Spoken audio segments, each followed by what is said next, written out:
recorrido de la exposición que tenemos acá. Que vayan mirando.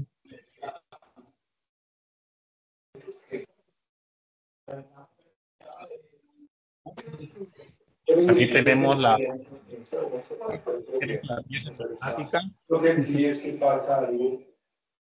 el desgranador. Aquí lo tenemos. Buenos días, señor Elías, ¿qué tal?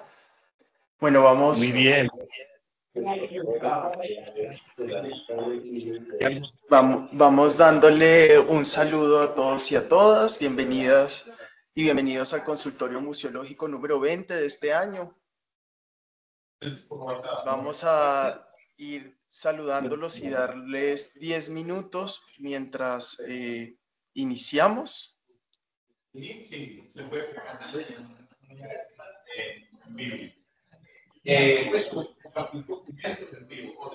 Gracias, señor Elías, por mostrarnos.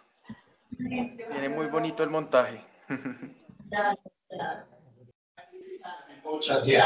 Estamos mirando, hay otras cositas. Y otra cosa importante es que en WhatsApp es Ahí lo ven mejor. a esa persona importante.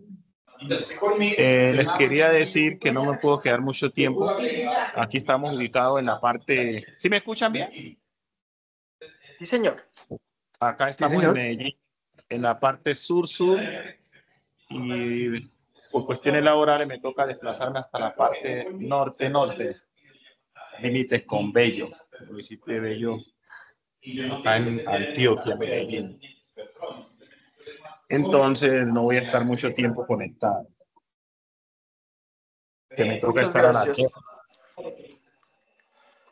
Sí, señor, entendemos. Muchas gracias por el acompañamiento, por el apoyo y por hacer el esfuerzo de estar aquí. El día de hoy nos encontramos en el consultorio museológico que tiene la importancia y la necesidad. Es un consultorio museológico muy especial debido a que en este consultorio vamos a recibir la información o la socialización de un proceso del cual estamos muy orgullosos.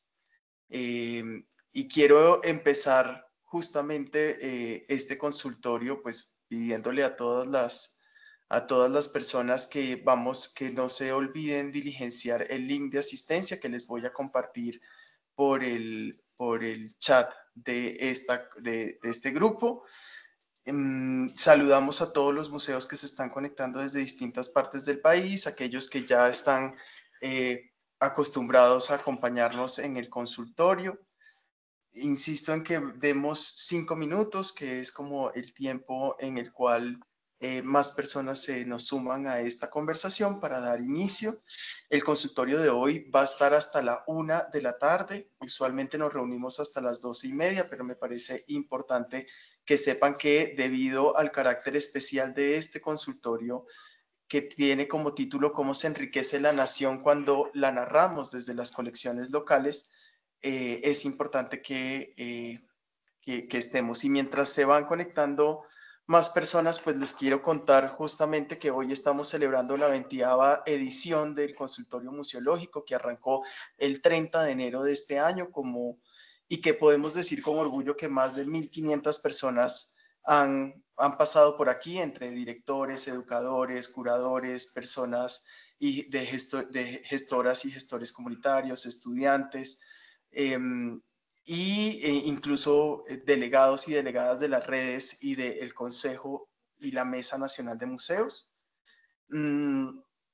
Decirles que en este espacio pues acompañamos diagnósticos organizacionales, ayudamos a diseñar e implementar planes museológicos, compartimos metodologías. En los últimos consultorios nos han acompañado las instituciones que tienen registro especial de colecciones, como lo ha sido Humboldt, el Servicio Geológico, entre otras.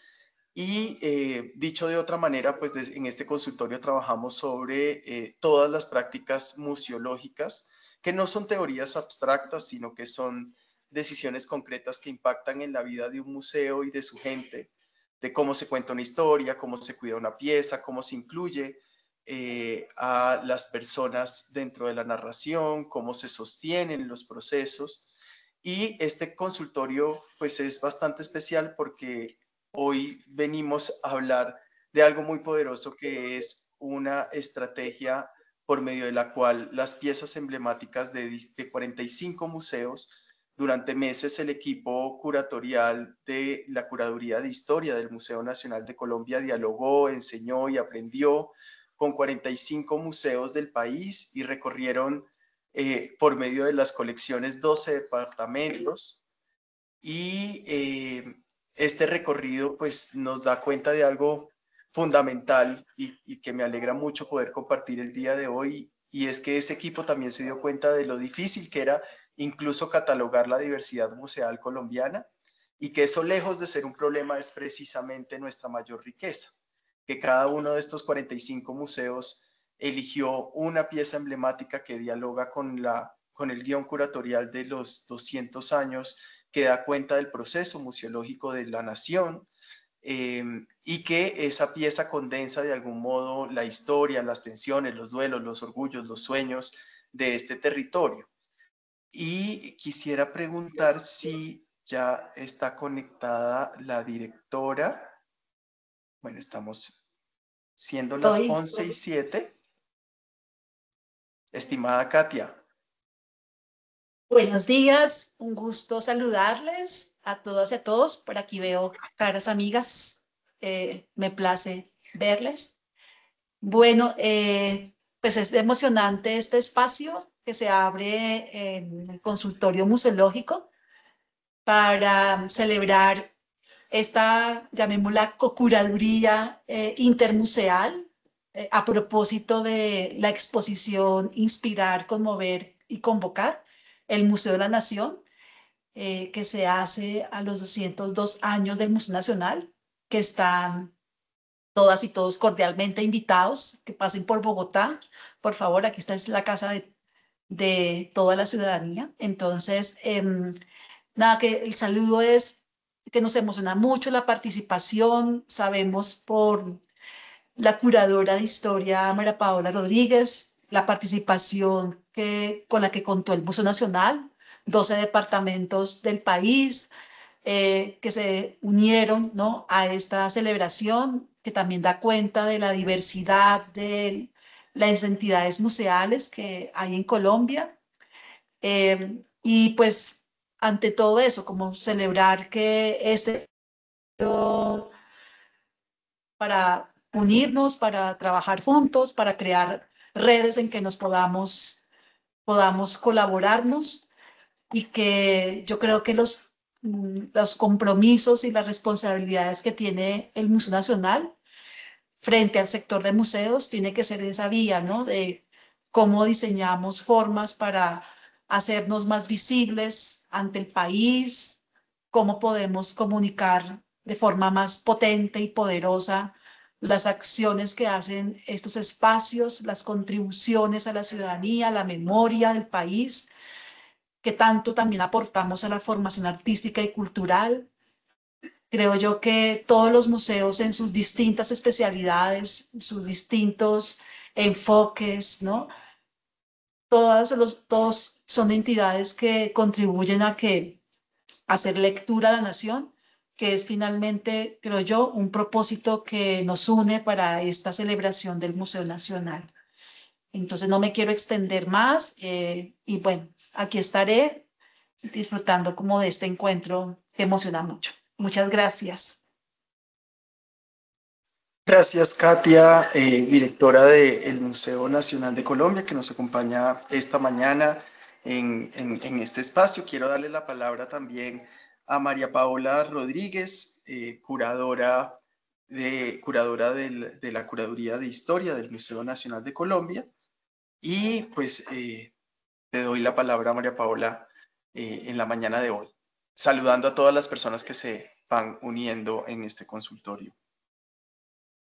Sí, buenos días. Gracias, Luis Carlos. Gracias, Katia. Y un saludo a todos los que nos están acompañando ahora en el consultorio y también unas palabras de emoción absoluta, porque luego de trabajar 3 años en la exposición, em, si bien el bicentenario se cumple o se cumplió en el 2023, este proceso de construcción colectivo con el apoyo de todos ustedes ha sido desafiante, ha sido angustioso, ha sido gratificante y sobre todo ha sido también muy satisfactorio ver cómo la nación construye, los museos construimos desde el territorio, cómo tenemos unos diálogos permanentes con las comunidades y cómo a pesar de nosotros mismos y de la gestión pública y todos los dramas cotidianos, logramos incidir sobre nuestros conciudadanos y sobre los seres humanos que construyen patria día a día alrededor nuestro. Entonces, luego de este saludo y este agradecimiento, pues en general a todos los asistentes a esta mesa, también agradezco especialmente a los 45 museos que se sumaron de manera generosa a la exposición bicentenaria con sus proyectos particulares y en un ejercicio muy paciente de construir poco a poco con nosotros las respuestas a unas preguntas que nos habíamos planteado. Entonces, antes de entrar en materia, quisiera recordar lo que nos dijo Luis Carlos ya hace un rato.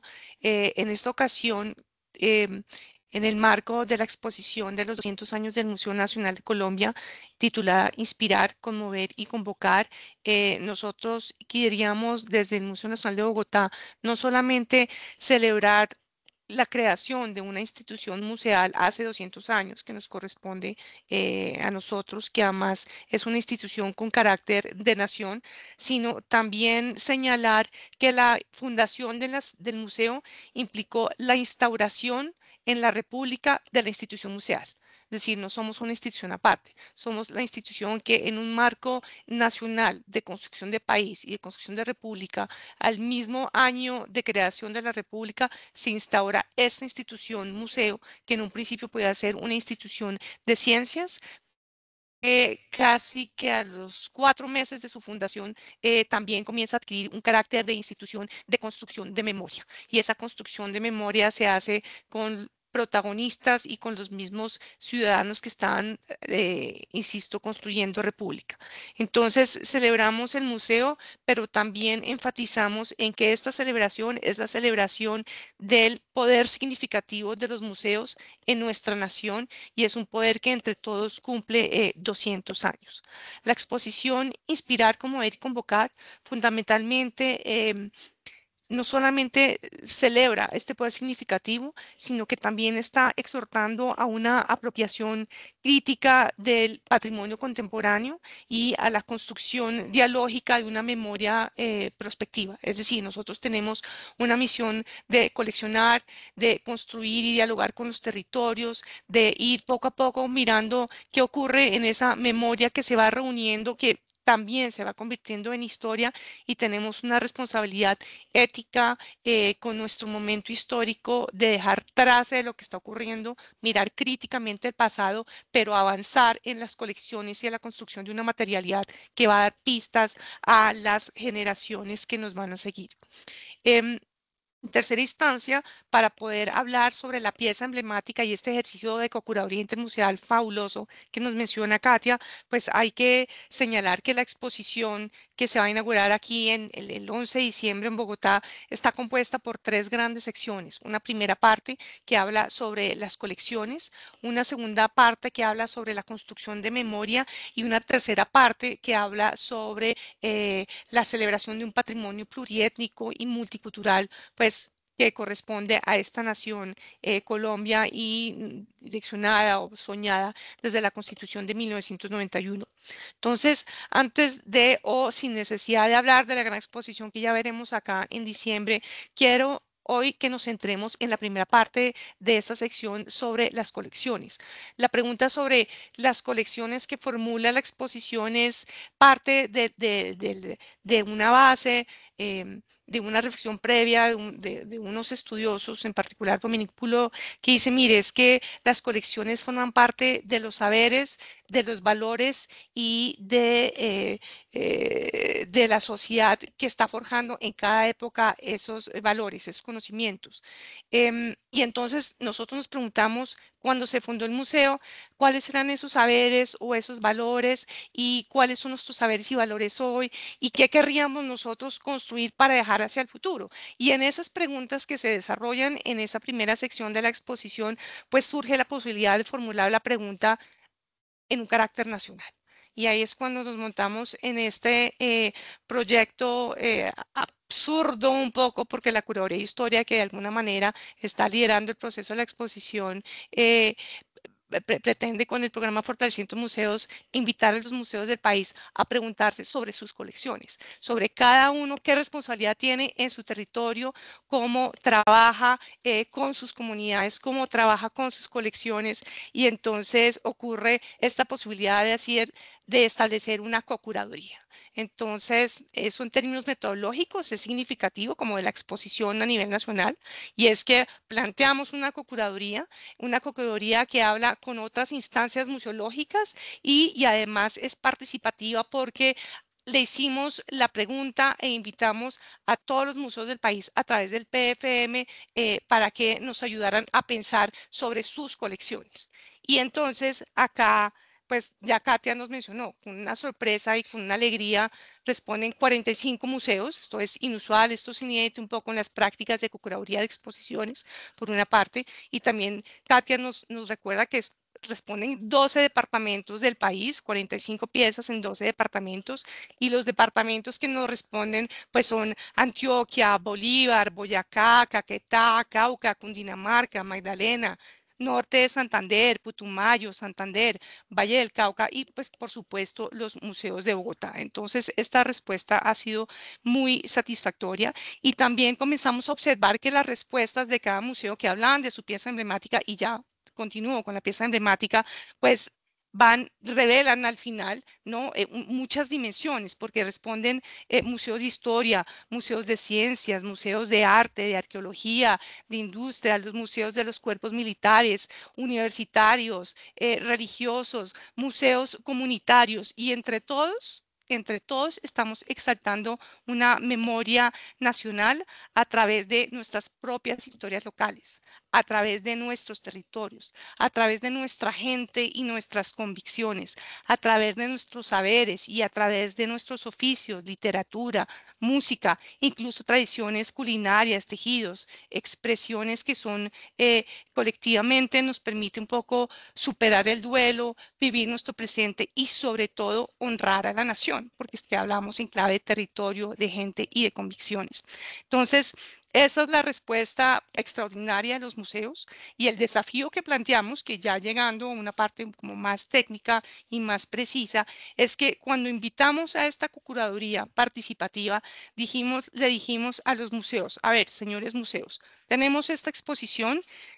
Escojan ustedes, cada uno, una pieza que sea emblemática en cada una de sus colecciones, que fue el primer desafío, ¿no? Y esta pieza emblemática daría cuenta del potencial museológico de su institución a través de unas perspectivas temporales del pasado, presente y futuro. O sea, usted, ¿por qué escoge esa pieza y por qué ese objeto da cuenta de usted en su historia pasada, porque es relevante y pertinente para hoy y porque esa pieza va a ser un faro un poco que ayude a mirar el futuro de su institución? Y por supuesto, pues el texto curatorial o el ejercicio curatorial implicó responder unas preguntas que son: ¿quiénes guardaron esta pieza en su museo? En segundo, ¿por qué guardaron esta pieza en su museo? Tercera, ¿para quiénes guardaron esta pieza en su museo? Y, por supuesto, ¿por qué tiene sentido la pieza hoy?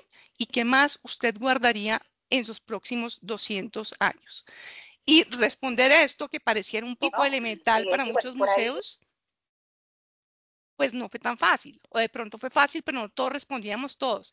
Y luego vivimos un proceso de 3 años en que los candidatos que estaban postulando su pieza nos escribían, nos respondían, hacíamos lecturas, invitábamos a completar la respuesta y esto pues lo que hace es trazar una reflexión poderosa, técnica y museológica. Entonces, en eso consiste la exposición nacional, consiste el ejercicio de articular a los museos de la nación en una de las secciones y en tercera instancia ya atacar nodalmente estas decisiones museológicas con responsabilidad histórica y con un sentido prospectivo de cada una de las entidades. Y así es como llegamos a este escenario y hoy nuestra meta era que todos los museos tuviéramos montada la pieza emblemática, ¿cierto? Para que contáramos esta experiencia en este espacio que nos ofrece el PFM y empezar a responder asuntos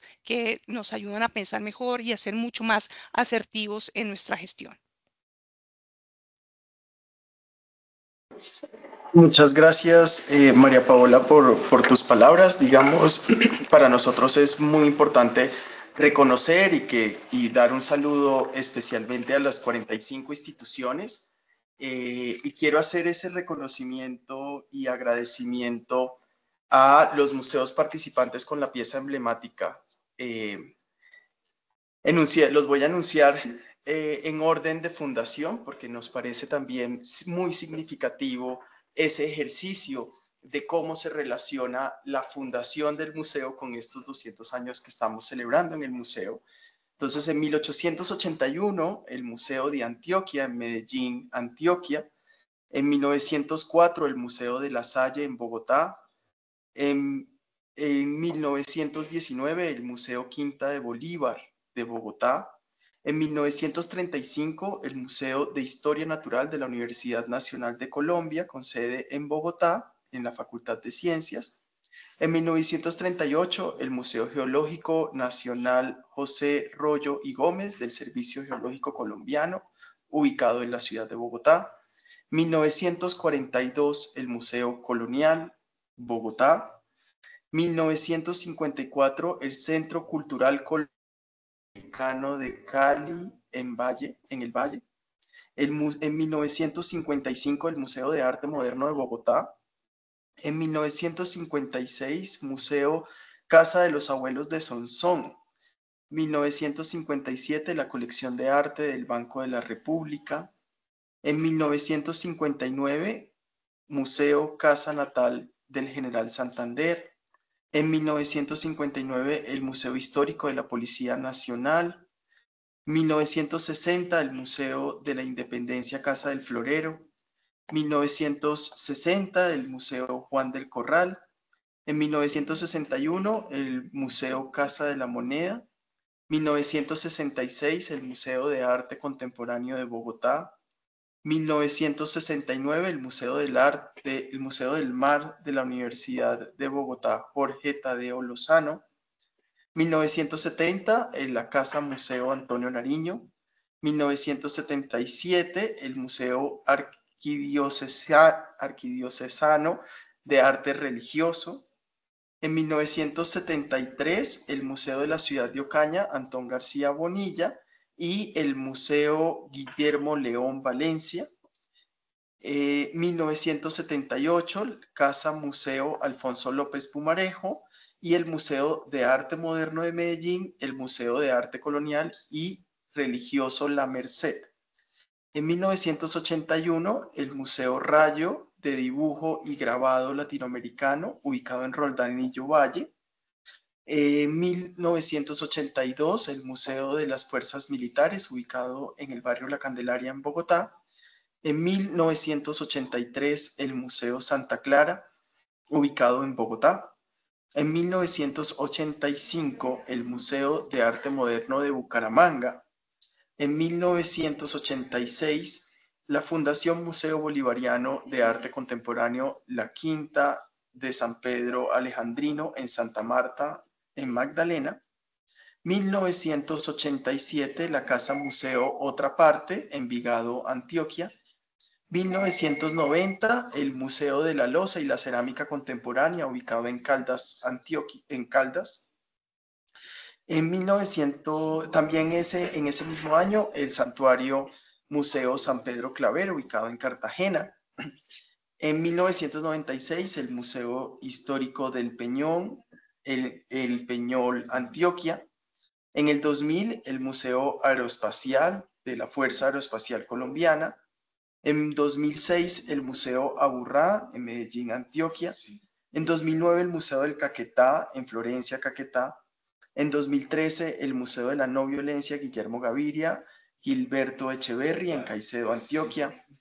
En 2015, la Casa Museo Tomás Carrasquilla, en Santo Domingo, Antioquia. En 2016, la Casa Museo del Tequendama, en San Antonio de Tequendama, Cundinamarca. En 2017, la Casa Museo de Memoria Campesina en Timbío, Cauca. En 2019, el Museo Afromóvil, Medellín, Antioquia. En 2021, el Museo de Piedras Ancestrales en Chinacota, norte de Santander. En 2021, la Casa Museo de Funza, en Cundinamarca. En 2020, en ese mismo año también, el Museo Pioneros de la Salsa Caleña, en Cali Valle. Y en 2024, el Catzatí Museo, Ecomuseo, en Villagarzón, Putumayo. A todos estos museos les damos un reconocimiento y un esfuerzo por sumarse y por contribuir en esta historia. Aquí estamos viendo que hay museos de historia, de ciencia, de arte, de arqueología, de industrias, de la fuerza pública, universitarios, religiosos, comunitarios, indígenas y afros, y todos desde sus historias locales exaltan la memoria nacional, el territorio, la gente, sus convicciones, su oficio. Y en este consultorio es en donde pues resaltamos esa labor que hicieron junto con la Curaduría de Historia al preguntarse qué queremos que ese objeto que seleccionaron haga por nuestra comunidad el día de hoy, qué queremos que sane, qué queremos que recuerde, que incomode, que enseñe, pero sobre todo que inspira, conmueve y convoque, como es el título de la exposición que inauguraremos el 11 de diciembre. Entonces, siguiendo el orden del día, porque tenemos una agenda un minuto, el cual estamos cumpliendo con mucho tiempo, les quiero dar la palabra o invitarlos a la conversación sobre la experiencia cocuratorial desde los museos del territorio. Y va, pues, nuestra curadora María Paola va a hacer la moderación, y quiero invitar a Adriana Ríos de la Casa Museo Tomás Carrasquilla, un museo regional histórico muy importante, y no voy a anticipar más para que ellos puedan contar, a Linda Zurek del Santuario Museo San Pedro Claver, quien también tiene un proceso de colonialización muy importante, el profesor y maestro José Nevardo García del Museo Histórico del Peñol, Victoria Elena Corredor del Servicio Geológico y del Museo Geológico y Paleontológico Nacional José Rollo Gómez, y a Jennifer Cataño del Museo Arquidiocesano de Arte Religioso, para que empecemos a dialogar según las indicaciones de María Paola. Bienvenidos y bienvenidas todos. Gracias, Luis Carlos. Pues, en efecto, como el nodo de este encuentro hoy, queríamos desarrollarlo a partir de 3 preguntas básicas. Y los invitados que nos acompañan, pues todos nos acompañan obviamente, pero haberle conversado con Adriana, Linda, José Nevardo, Victoria y Jennifer para decirles, bueno, ustedes se van a sentar en la palestra, ¿no? Y arranquemos con ustedes, porque a lo largo de estos 2 años y medio, tanto ustedes 5 queridos colegas como los otros colegas, pues hemos hecho esfuerzos monumentales en atender cartas, comunicaciones, reuniones, ¿no? Julio Quiroga, investigador de la Curaduría de Historia, que ustedes ya conocen por teléfono, en reunión virtual, hizo una labor titánica de contactarlos permanentemente, de atender dudas, y en este camino hemos tenido conversaciones muy interesantes. Entonces dijimos, ¿qué tal si en el conversatorio de hoy nos reunimos experiencias de museos que históricamente aparecen uno, en diferentes territorios, dos, que tienen unas identidades también múltiples, como desde museos comunitarios, históricos, de arte, étnicos, museos de ciencia, y desde cada una de las experiencias particulares abrimos la discusión, ¿no? Para que el resto de colegas se animen. Entonces, por eso es que Linda, Adriana, José Eduardo, Victoria y Jennifer, pues nos van a acompañar en este primer segmento. Y a ustedes tres, perdón, a ustedes cinco, les quisiéramos plantear las siguientes tres preguntas. Y en orden, ustedes deciden si las responden una a una o de manera colectiva, ¿cierto? Y en orden de participación, primero Adriana, luego Linda, luego José Eduardo, Victoria y Jennifer, pues nos la responden presentando sus museos, ¿no? Un poco situando o anclando el horizonte de enunciación de ustedes, territorial, tipología, etcétera, y nos responden a lo siguiente. Primera pregunta es, ¿cómo incidieron las inquietudes planteadas por nuestra invitación sobre la pieza emblemática para escoger estas piezas en su reflexión interna del quehacer museal? Recuerden que les preguntamos, escojan una pieza, quién la coleccionó, que les obligó a mirar históricamente los archivos como de dónde salió esta pieza, ¿no? ¿Para qué la coleccionó? ¿Por qué es pertinente hoy? ¿Y por qué hacia el futuro? Entonces, repito, la pregunta es, ¿cómo hicieron estas inquietudes planteadas que los obligó un poco a ser organizados en esa respuesta? ¿Cómo incide en su reflexión interna el quehacer museal? Primera pregunta. Segunda pregunta es, desde su experiencia particular, ¿no?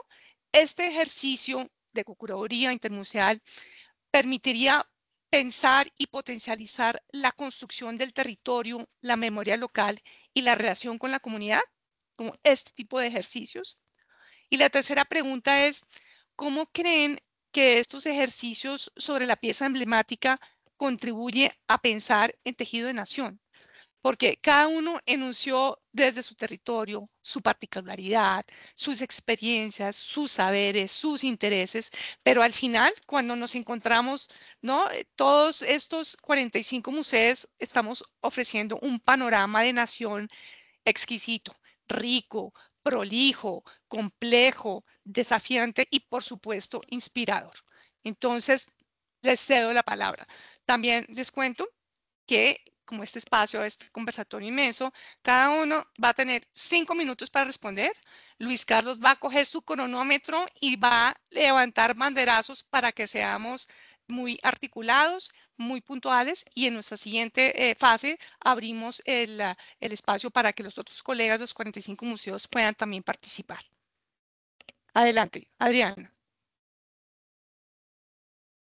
Bueno, buenos días a todos. Muchas gracias por la invitación, María Paola, Julio, Luis Carlos. Bueno, yo voy a tratar de responder las tres preguntas. Seguramente se intercruzarán algunas, pero bueno, primero, ¿cómo incidieron las inquietudes planteadas para escoger la pieza? Esta es la Casa Museo Tomás Carrasquilla y como su nombre lo indica, es una casa museo y está dedicada a Tomás Carrasquilla. Esto es una oportunidad y una problemática pues a resolver también. Primero porque al ser una casa museo, digamos que su lógica espacial es un asunto de ambientación de una época enfocada en una sola persona. Sin embargo, en este mismo museo nació también, pues que en este museo, en esta casa, nació Tomás Carrasquilla, pero también nació su hermana Isabel, quien era escritora. Entonces, la primera inquietud que teníamos, ¿cómo seleccionamos una pieza emblemática? Seguimos hablando de la gran figura de Tomás Carrasquilla, que por supuesto es importantísima para la nación, que era lo que nos preguntábamos, o nos paramos también un poco en una especie de periferia y le damos un lugar a Isabel Carrasquilla. También tenemos un manuscrito original de Isabel acá. Y la otra pregunta que nos hacíamos, bueno, si es de Tomás Carrasquilla, ¿cuál de las piezas que tenemos sería pues la más emblemática? Estaba la pregunta sobre si era la Marquesa de Yolombó o si era Frutos de mi Tierra. Si es la Marquesa de Yolombó que la escribió en 1926, porque es la más, digamos, significativa en términos de su madurez como novelista. pues fue una pieza que llegó al museo, la conservó Pepe Mejía, a quien Tomás le dedicó la novela, y luego la gobernación de Antioquia en 2008 la compró a Pepe Mejía para entregársela al municipio de Santo Domingo. El museo se abrió luego 7 años, apenas 7 años después. Pero también tenemos Frutos de mi tierra, y Frutos de mi tierra es la primera novela de Tomás Carrasquilla y tiene una característica muy especial, y es que él mismo donó el manuscrito a la Sociedad Bibliotecaria al tercer piso. Entonces, esa decisión era complicada para nosotros, y bueno, María Paola nos ayudó a tomar la decisión, ¿cierto? Finalmente, esa pieza elegida fue La Marquesa de Yolombó. Esta pieza nos permite también pues conectarnos desde múltiples puntos de vista, y yo diría que en términos de la conexión con la nación es una pieza eh, muy importante para la literatura nacional, y que trasciende al lugar de la literatura universal. Eh, También desde el punto de vista académico, con los filólogos y los de estudios literarios, esta es una pieza que se viene estudiando hace rato, y afortunadamente pues se cruza con el centenario, que empieza a contar a partir del año entrante, y nos vamos hasta 1928. Entonces es una pieza que va a tener mucha atención desde la parte académica, y esperamos que desde un nivel nacional también. Sobre todo porque la pieza tiene, el manuscrito se terminó de escribir en 1926. También en 1926 salió la primera edición impresa en formato periódico. Salió por entregas en un periódico que se llama Colombia Diario de la Tarde, y esto es algo pues que si bien Kurt Levy, el investigador de Tomás Carrasquilla en los años 50 a 70, lo mencionó, él no tenía identificadas todas las partes, ahora sí están identificadas. Y en 1928 salió la primera edición en formato libro. Entonces, los próximos 3 años estaremos enfocados en esas tres cosas. Para mí, el mayor reto es la comunidad local. ¿Cómo se crea, cómo se entiende esto como un asunto de memoria local? Ese es el gran reto, porque como es una pieza tan importante y tan intocable, ponerlo en diálogo actual es complejo. Sin embargo, el contenido de la novela nos va a permitir hablar de, por lo menos desde la perspectiva actual, de feminismos, ¿cierto? O bueno, del rol de las mujeres, de la relación con los afrocolombianos. Esas dos cosas son súper clave, y es lo que nos permite estar en conversación con unas prioridades de la nación actualmente, cómo nos interconectamos como una diversidad cultural, y cómo podemos también proteger el patrimonio de nivel universal y nacional desde la región. Muchas gracias. Puntual. Dale, María Paola. Muchas gracias. Muy bien, Adriana, muchas gracias. Bien, escuchemos a nuestros 5 colegas y luego interpelamos cositas, porque como es cada una de las observaciones que seguramente nos han planteado, como nos señala Diana, pues hay como espacios muy interesantes para seguir ampliando. Entonces sigamos con Linda y luego volvemos con Adriana, y todos tengan sus preguntas para Diana, para nuestra siguiente sección, y sus aportes. Linda. Bueno, muy buenos días para todos y todas desde Cartagena, que hoy amanece con un sol muy bonito, muy impresionante, un día muy bonito. Y bueno, pues les saludamos desde el Santuario Museo San Pedro Claver. Pues el museo funciona en un conjunto arquitectónico que ya cuenta con 400 años de historia. Estamos ubicados en el centro histórico de Cartagena de Indias. El museo como tal, en la realidad viene funcionando desde la década de los 60. Legalmente está constituido desde los 90, pero digamos que desde que comenzaron este boom de los museos en el mundo, pues los jesuitas, pues la Compañía de Jesús también siente la necesidad de abrir el espacio al público, en primera instancia de compartir pues la historia de San Pedro Claver y el trabajo pues que realizó con las comunidades esclavizadas aquí en el territorio. Sin embargo, pues todos los cambios y todas las necesidades que la población, que el territorio y pues la sociedad en general ha ido avanzando, pues el museo también se ha ido adaptando, obviamente, pues a esas necesidades. Obviamente, este museo comenzó con un lenguaje muy clásico de museo, casi tipo pinacoteca. Sin embargo, pues en los últimos años se ha empezado como un trabajo precisamente en abrir las narrativas, de colonizar la narrativa y hacernos la pregunta de qué es el museo, ¿no? Si el museo también puede ser un instrumento de reparación histórica y de reivindicación de las comunidades. En el caso del Santuario Museo, pues es un sitio de memoria afro y pues la pieza en particular que fue seleccionada, que cuando precisamente nos mandan la invitación, nos preguntaron, o sea, es que fue muy interesante porque cuando viene esta propuesta ya nosotros veníamos trabajando en unos nuevos espacios precisamente para mediar pues todo el tema de reparación histórica con los pueblos afro y estaba esa pieza, ¿no? Estaba justamente estudiando esa pieza y enseguida salió Matrona 1. Resulta que esta pieza llega al acervo del santuario, es una pieza haitiana, es una talla de madera propia pues de la tradición de talla de Haití. Llega a nosotros por una donación en el 2007 del doctor Juan Zapata Olivella.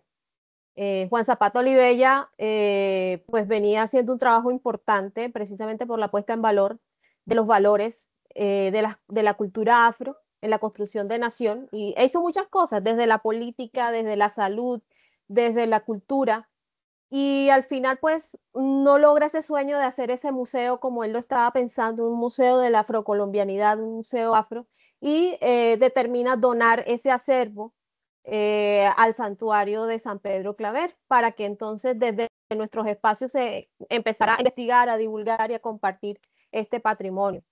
Entonces, digamos que la pieza representa muchas cosas. La pieza representa, pues, esta riqueza cultural de las tradiciones que llegaron desde los pueblos del occidente africano. La pieza también habla de el empoderamiento femenino desde lo afro, desde la filosofía de estas poblaciones. Habla también de esa memoria del mismo Juan Zapata Olivella, de esos esfuerzos por poner en valor y visibilizar la historia que siempre ha estado como muy por debajo de, siempre está como en la narrativa desde lo clásico, y empezar a ver las memorias múltiples, la polifonía y ver que la historia de Colombia pues no se construye desde un solo discurso, ¿no? Entonces, la pieza representa, o sea, yo adoro esa pieza, debo decirlo personalmente, porque al estudiarla nos dimos cuenta de toda esa variedad de temas, cómo atraviesa tantas cosas, se relaciona directamente con el edificio en que llegó posteriormente a la colección.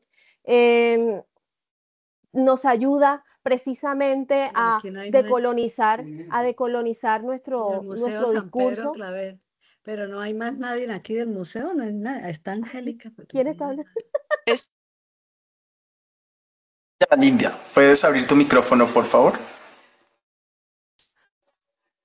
Gracias. Bueno, entonces, en ese orden de ideas, retomando,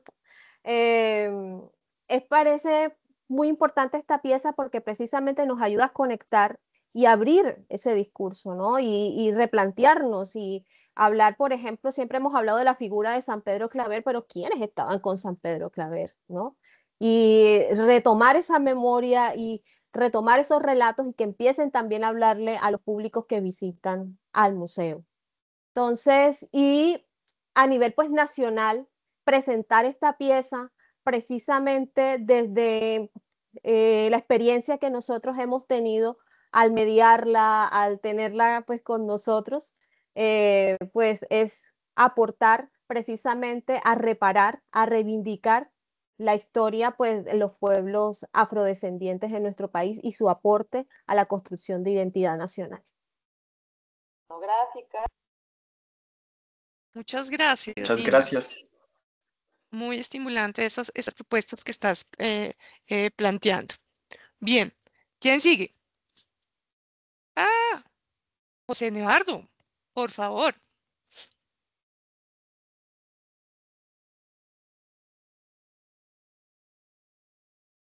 ¿Tienes cerrado el micrófono si nos estás hablando?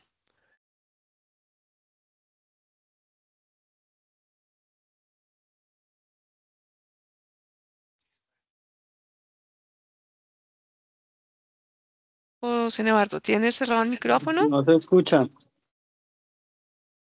José Nevardo, mientras organizamos el asunto del sonido con José Nevardo, entonces, Victoria, por favor, sigue tú. Sí, hola, quisiera confirmar si me escuchan.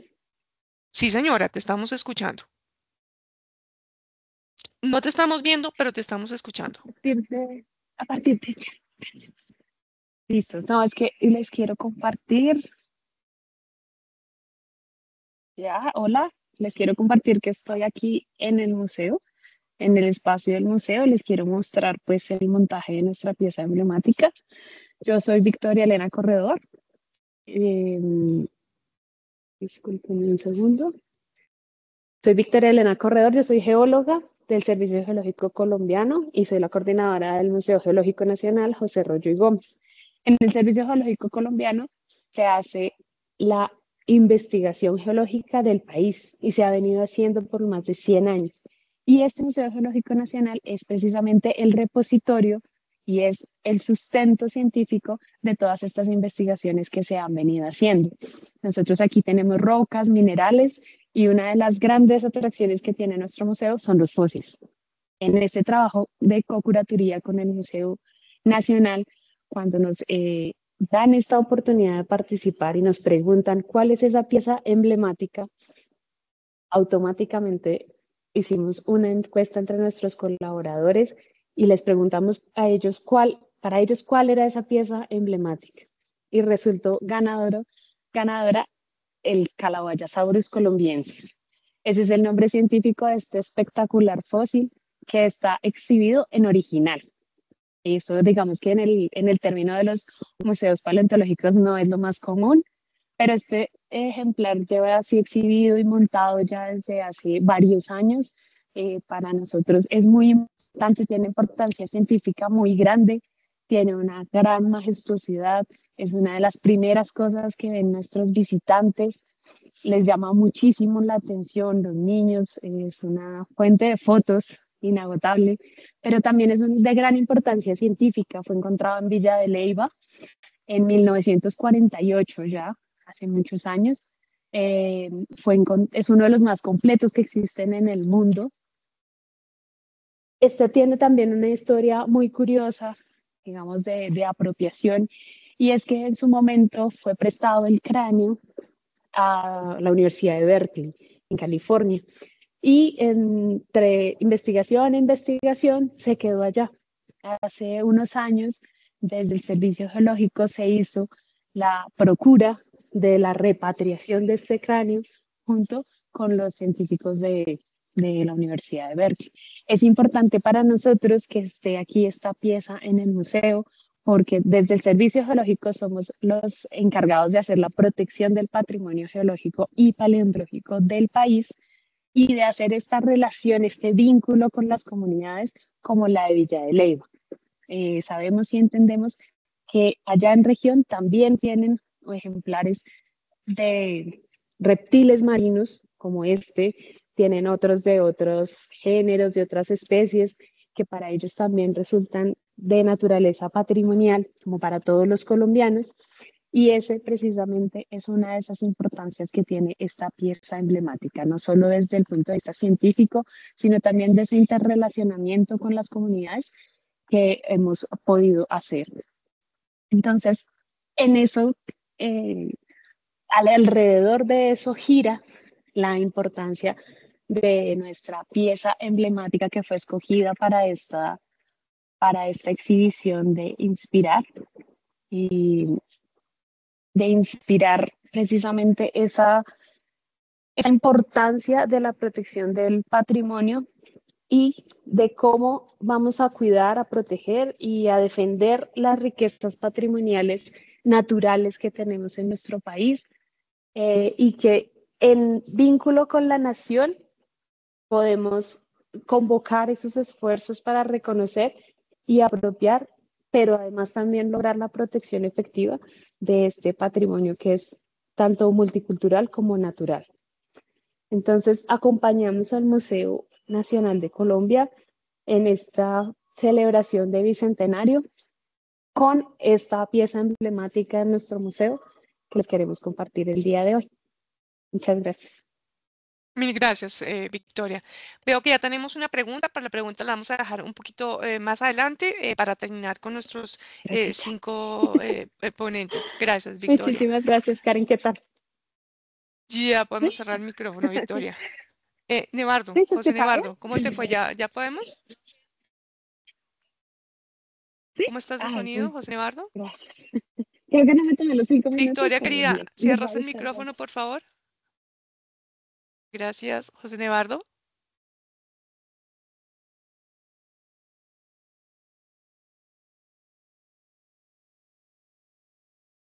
Abre tu micrófono, José Nevardo, que no te estamos escuchando.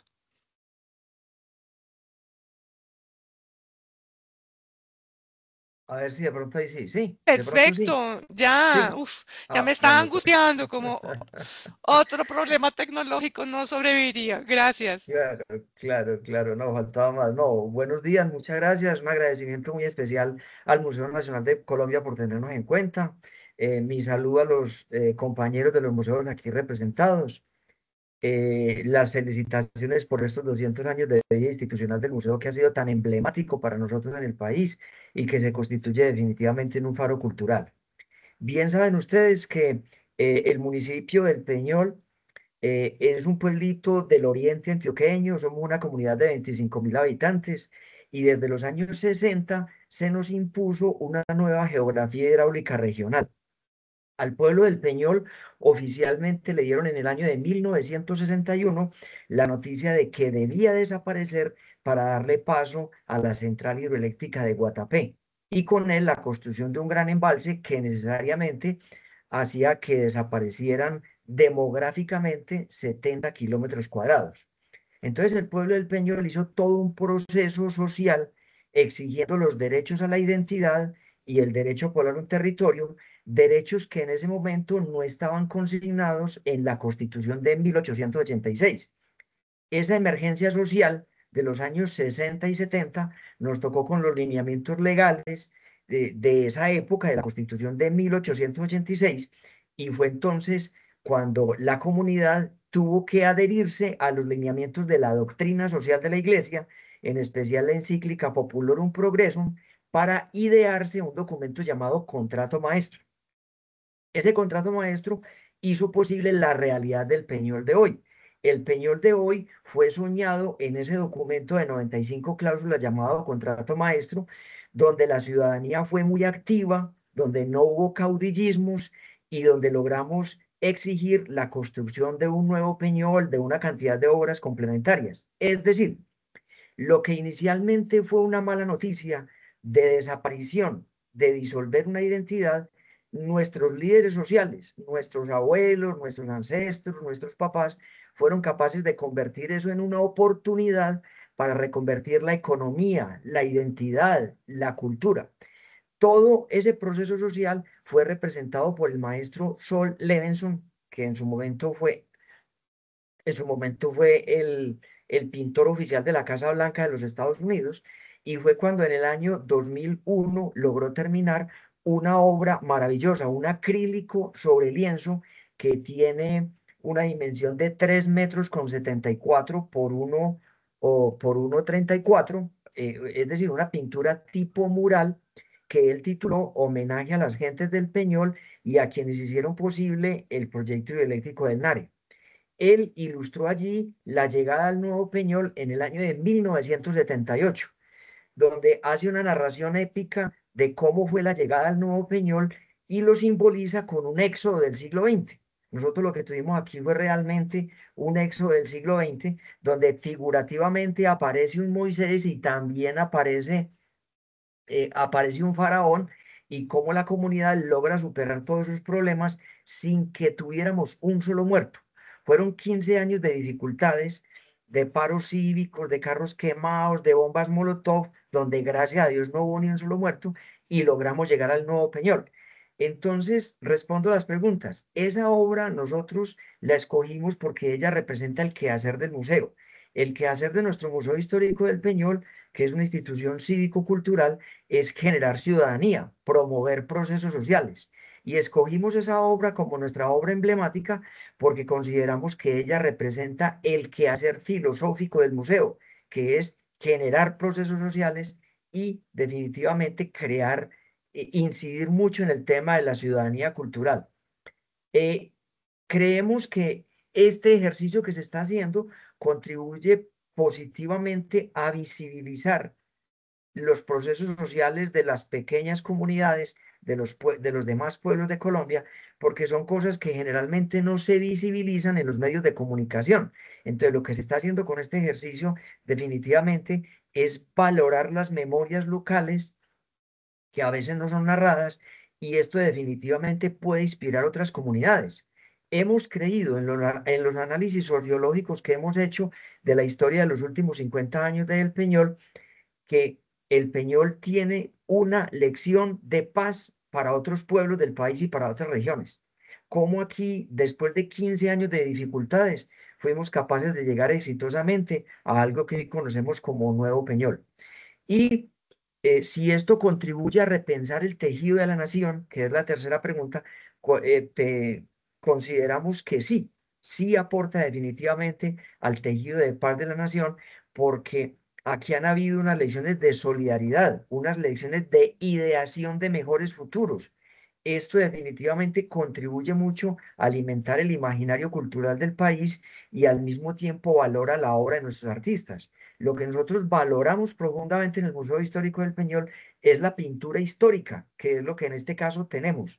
Y es por eso que estamos muy agradecidos con este ejercicio de co-curaduría en la celebración de los 200 años del Museo Nacional, porque realmente se está valorando un elemento de la memoria cultural donde definitivamente siguen habiendo muchas lecciones para el país sobre cómo construir un proceso de paz, cómo llegar a conciliar, cómo las comunidades se empoderan de su autogestión, cómo se empoderan de su memoria cultural para visibilizarlas en un museo como nuestro Museo Histórico del Peñol, de tal forma que las nuevas generaciones puedan ver allí otros ejemplos. Muchas gracias, José Nevardo. Y además estamos muy juiciosos con el uso del tiempo y les agradecemos además eso.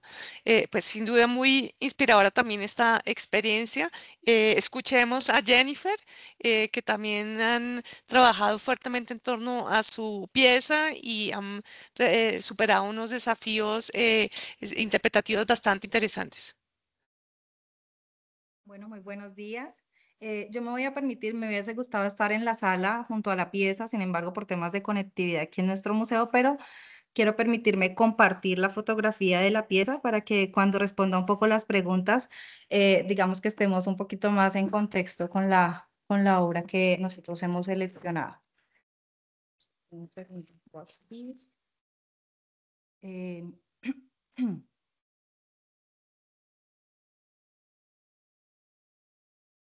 Bueno, aquí ya.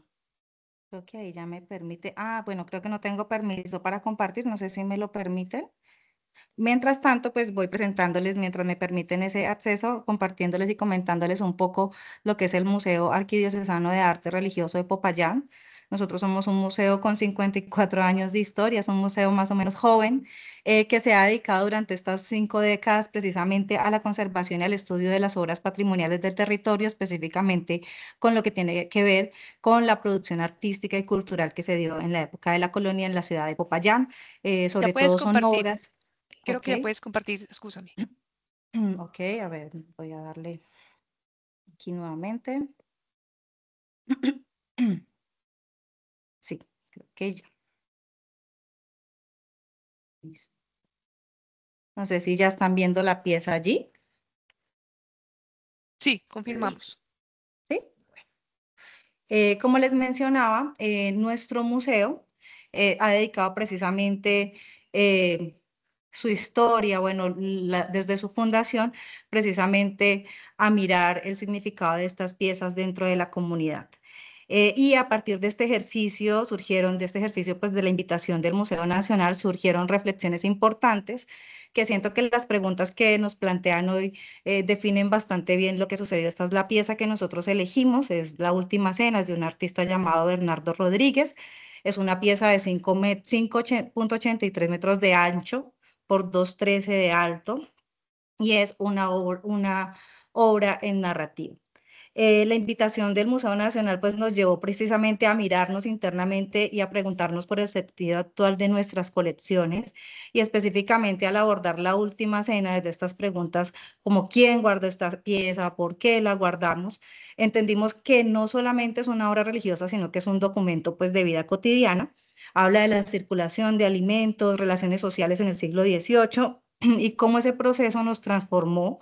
Pasamos de ver la obra más allá de un objeto sacro, a activarla como una herramienta educativa y de investigación que nos conecta pues del pasado al presente. Nosotros enviamos primero una curaduría cuando hace 3 años nos hicieron la invitación, pero a lo largo de estos años pues nos surgieron muchas preguntas a raíz de esta obra y nos ayudó en eso mucho la Universidad de los Andes, el Instituto Max Planck, con un equipo de investigadores bastante nutrido precisamente a estudiar bastante la obra. Si este ejercicio fortaleció nuestra relación con el territorio, totalmente fortaleció nuestra relación con el territorio y con la comunidad al estudiar precisamente la mesa, los alimentos, las prácticas representadas en esta obra. Descubrimos un espejo del Popayán colonial, rutas comerciales, técnicas culinarias, intercambios culturales. Esto nos permitió también vincular estudiantes, cocineras tradicionales de la ciudad de Popayán, visitantes, y reconocieron precisamente su propia memoria a través de la obra. Lo que hizo pues que el patrimonio dejara de ser algo distante y se volvió parte del conversatorio cotidiano del territorio, pensado pues precisamente desde las cocineras tradicionales, comunidades afro, comunidades indígenas, la comunidad estudiantil, visitantes y más.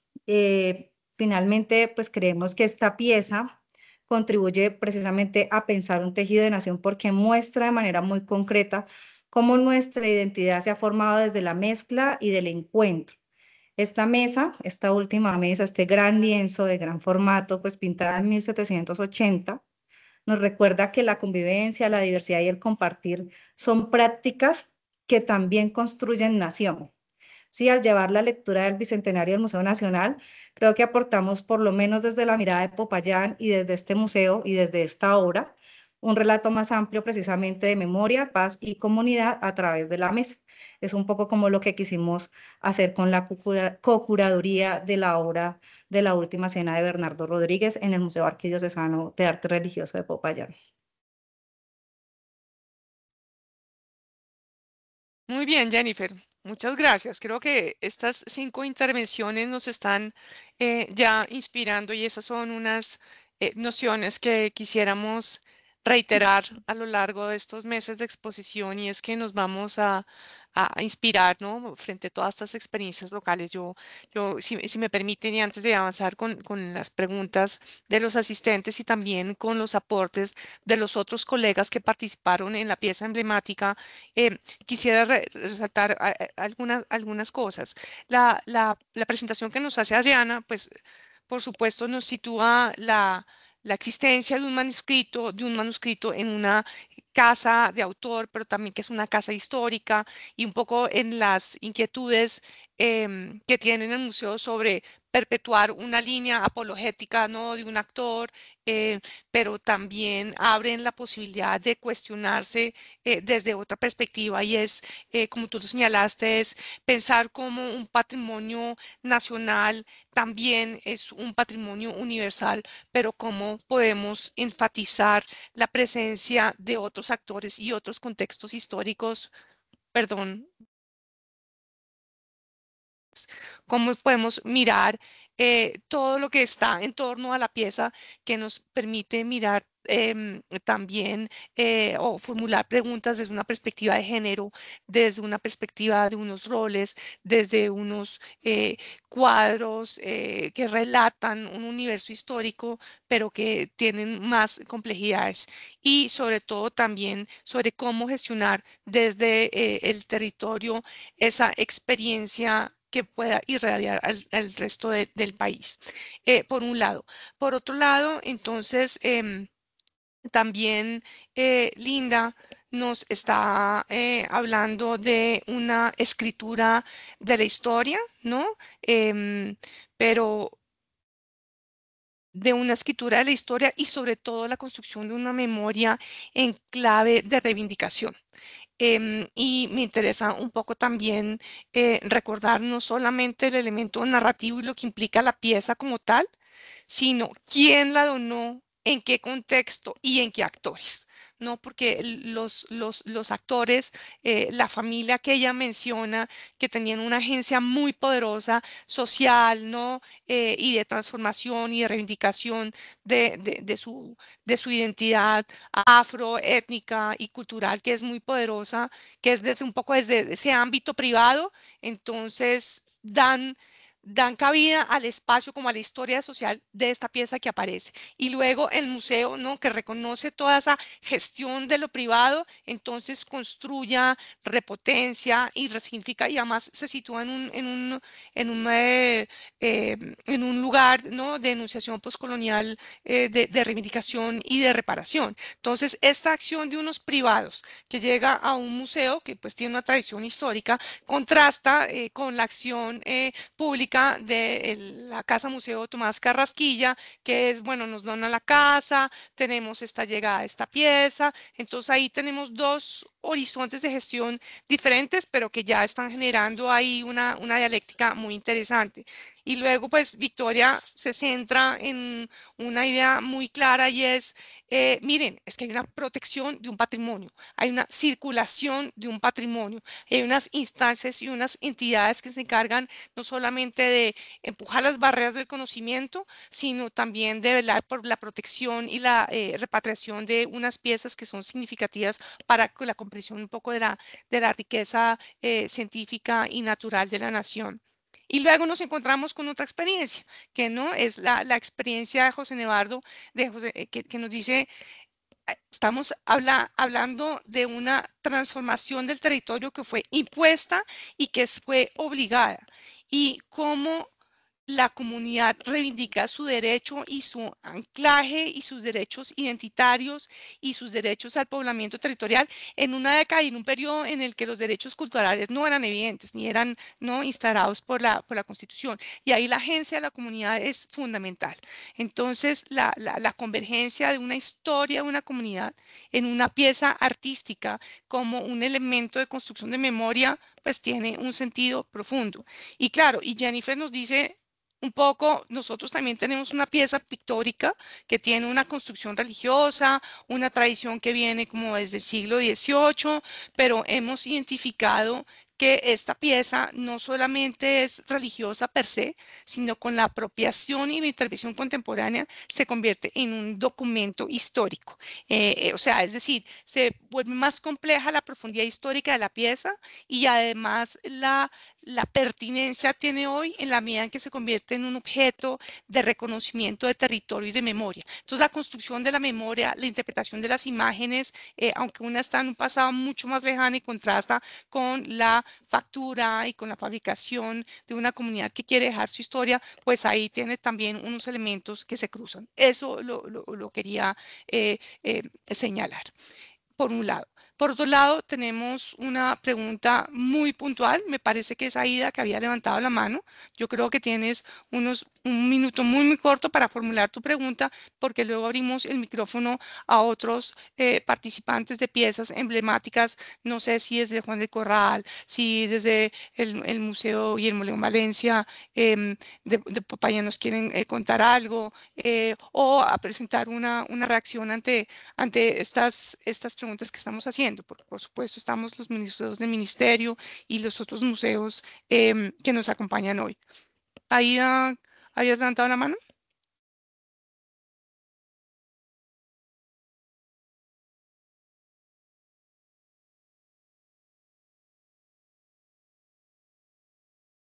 ¿Algunos de los otros colegas que querrían participar? Bueno, perdón, Ada, habías levantado la mano. Luego, Sí. Luis Carlos, ¿nos ayudas, por favor, con los tiempos para que luego esté Jorge Enrique, Yamit? Sí, adelante, Ada. Muy breve para que alcancemos a escuchar a otros colegas. Sí, no, la verdad es que es muy emocionante ver lo que se ha logrado, porque claro, cada uno de nosotros está trabajando desde un lugar, pero ver, digamos, la diversidad de las colecciones, ver la diversidad de preguntas y de alguna manera ver las cosas que nosotros aprendimos e hicimos a lo largo de la experiencia, cómo se encuentran con las experiencias de los otros, es increíble. Era todo. Gracias. ¿Y tú estás representando a cuál museo? Recuérdanos, porque aunque nos conocemos, los colegas no estamos tan Sí, íntimamente yo estoy en vinculados. el Centro Cultural Colomboamericano de Cali. Listo. Gracias, Gracias, Ada. Ada. Jorge Tenemos dos Enrique. manos levantadas, Jorge y Yamit. Buenos días a todos, a todas. Los saludo, bueno, soy Jorge Enrique Rodríguez, los saludo desde la Casa Museo Alfonso López Pumarejo, aquí en la Bella Onda, en el Tolima, la Bella y Tibia Onda, en el Tolima. Pues nada, no podía dejar pasar esta oportunidad para, bueno, primero saludarlos, participar en este encuentro tan interesante, pero además porque hoy se conmemoran, justamente hoy se conmemoran 66 años del fallecimiento del presidente Alfonso López Pumarejo, que como todos sabemos, pues desarrolló una propuesta fundamental para Colombia, y justamente participamos en esta exposición con con una parte del último discurso de López Pumarejo, que justamente la pronunció 6 meses antes de su fallecimiento, cuando la Universidad Nacional le otorgó el título honoris causa. Y es una pieza que para nosotros es emblemática y que es emblemática también para el país, porque resume parte de su legado político, de su propuesta de gobierno de la Revolución en Marcha de los años 30, pero también recoge la propuesta educativa que fue fundamental para ese momento del país y que ha marcado buena parte de la historia de la educación en Colombia. Entonces, esta pieza, pues como digo, es representativa para nosotros. Mañana vamos a tener una charla, un conversatorio con el historiador Felipe Arias a propósito del tema de la educación en la propuesta de López Pumarejo, y que ha pasado desde ese momento, desde los tiempos de la Revolución en Marcha hasta nuestros días. Entonces quería contarles esto en esta fecha, pues que es especial también para nosotros. Muchísimas gracias. Gracias, Jorge. Yamit.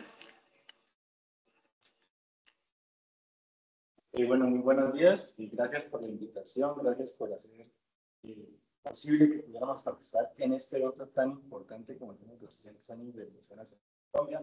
Nosotros pudimos participar con esta pieza emblemática que es la banda presidencial de Guillermo León Valencia, la cual va a lucir entre el año 1962 a 1966. ¿Por qué escogimos esta pieza? Digamos, es una pieza que representa un momento importante en la política nacional, como va a ser la creación del Frente Nacional, parte de la creación de este acuerdo binacional entre liberales y conservadores. Es algo que también nos permite entender un poco el consenso, la participación ciudadana, todo lo relacionado, digamos, al entendimiento mutuo, después de salir de una violencia política bastante fuerte. Entonces, consideramos que esta era la pieza que debería generar esos diálogos y esas nuevas narrativas. Desde allí también se desprenden otros discursos importantes, como va a ser que, digamos, es una pieza que fue elaborada a mano por un grupo de mujeres artesanas en la ciudad de Popayán y entregada especialmente para él en el año 1962. Y también es, digamos, el elemento que nosotros usamos para hacer el ejercicio pedagógico con los niños que necesitan en el colegio, de los colegios, en un programa que se llama Yo también soy presidente. Entonces, aquí, digamos, los niños comienzan a hacerse preguntas, ¿no? Como, ¿qué hace un jefe de Estado? ¿Qué hace un presidente de la República? ¿Qué obras puede hacer un jefe de Estado, digamos, pues para la comunidad? No tanto no solamente Cauca, sino también a nivel nacional. Entonces, fue con la pieza que quisimos participar. Hay que entender también que, bueno, Popayán y el Cauca, pues sabemos que han nacido 14 presidentes de Colombia, pero hay algo especial con el presidente de Valencia y es que es el primer payanés electo con voto popular de los caucanos nacidos de aquí, ¿no?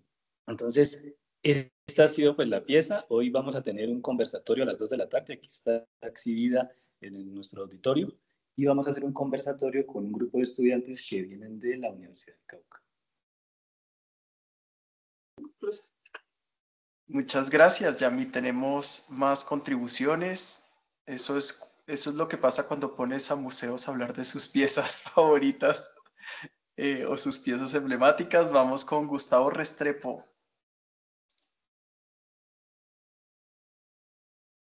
Ya el Museo de Piedras Ancestrales está mostrando sus piedras también, pero vamos con Gustavo y ya le damos la palabra. Mil gracias. Estoy encantado de estar en este encuentro que realmente inspira y conmueve. Agradecido con el Museo Nacional de Colombia, con todos ustedes que son los colegas. Es muy lindo estar con la gente que despierta todos los días interesada en lo mismo que uno hace día a día, que es cuidar el legado y fomentar. A mí me parece que la cultura ante todo debe fomentar el sentimiento solidario, y eso es lo que estamos haciendo para construir nación. Estoy en representación de la Casa Museo Otra Parte en Envigado, Antioquia, la casa de Fernando González y su familia, por supuesto. Me alegra también oír nombres tan cercanos a esta casa, por ejemplo, el maestro Tomás Carrasquilla, Pepe Mejía, incluso el artista Sol Levenson está relacionado con Otra Parte y con la amistad que tenemos en común con don Darío Valencia. Y bueno, simplemente quería eso, agradecer, saludar y mostrarle la mesa del presidente Carlos Restrepo, que está al fondo, y que es la pieza emblemática que escogimos para esta exposición. Es una mesa, a mí considero que es un símbolo de la búsqueda de paz en Colombia.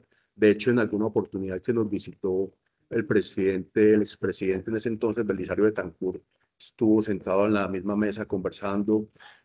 Por esa razón, ya hay 2 presidentes que han buscado la paz asociados a esa mesa, pero no es solo eso, sino que la mesa fue heredada por la familia en el año 37, entonces alrededor de esa mesa se tejió la historia familiar de Otra Parte, y luego desde la creación de la corporación en 2002, pues en esa mesa se han sentado, me parece a mí, muchos de los artistas más destacados de este país, escritores, escritoras, poetas, y por esa razón escogimos la pieza, porque tiene una proyección indiscutiblemente nacional e incluso internacional. Gracias de nuevo entonces, y encantado, conmovido e inspirado de estar aquí con ustedes. Muchas gracias, señor Gustavo, desde Otra Parte, en Antioquia. Museo de Piedras Ancestrales.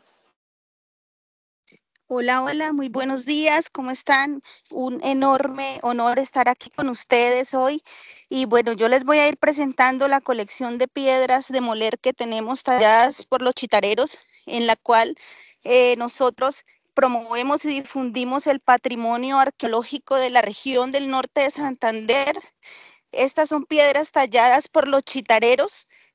Según investigaciones, pues podrían tener desde 2000 hasta 10.000, 20.000 años. Son piedras muy prehispánicas, y además, pues nosotros hacemos una gestión de tipo internacional, porque yo me encuentro cursando una maestría en México, y desde allí estamos haciendo la promoción y difusión de este patrimonio. Entonces, a través de citas que llegan por vía web o pues WhatsApp, redes sociales, nosotros damos acceso al museo, y también pues por seguridad de los propios habitantes, porque se encuentra en casa pues de mis padres. Entonces, esto es en Chinácota, norte de Santander, Colombia, y es una experiencia muy hermosa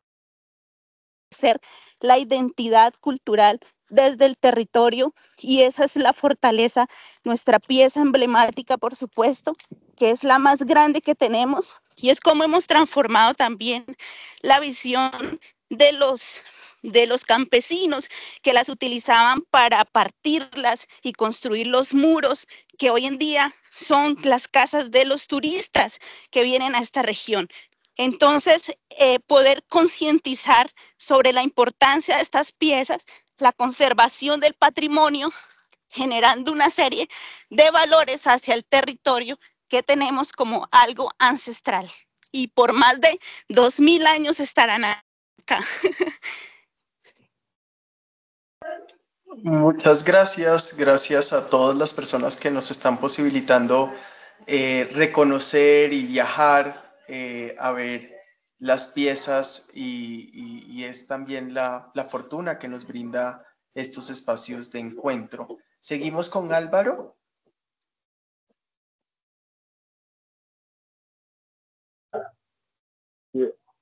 Hola, ¿qué tal? Muy buenos días, tardes ya.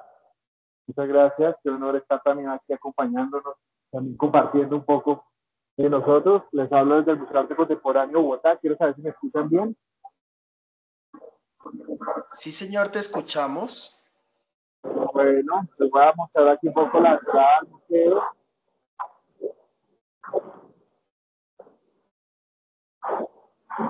Es un edificio construido en 1970, fue premio de arquitectura en 1970 en el barrio Minuto de Dios, frente a la Universidad Minuto de Dios. Este edificio es una arquitectura vanguardista, inspirado un poco también en el Guggenheim de Nueva York, con esta forma circular.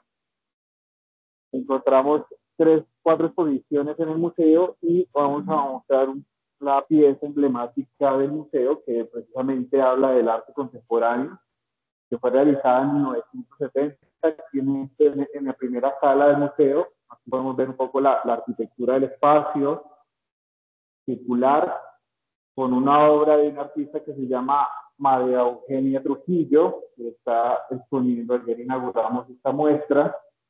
Y en esta primera sala también tenemos una sala de proyectos donde decidimos poner la obra emblemática de la colección, que es del colectivo Nirma Zárate y Diego Arango, que son parte de un grupo rebelde, revolucionario, disidente, que se llamó Taller 4 Rojo, y produjeron esta serigrafía en 1970. Esta obra pues hace parte de la colección del museo, junto con otras de la artista Nirma Zárate. Reconocemos también la labor femenina, las luchas de las mujeres en el arte y también la disidencia en la política a través del arte, con esta obra que hemos seleccionado para conmover, inspirar, conmover, convocar el Museo Nacional. Muchísimas gracias. Muchas gracias, Álvaro. Seguimos. Le damos la palabra a Ángela Córdoba. Buenos días.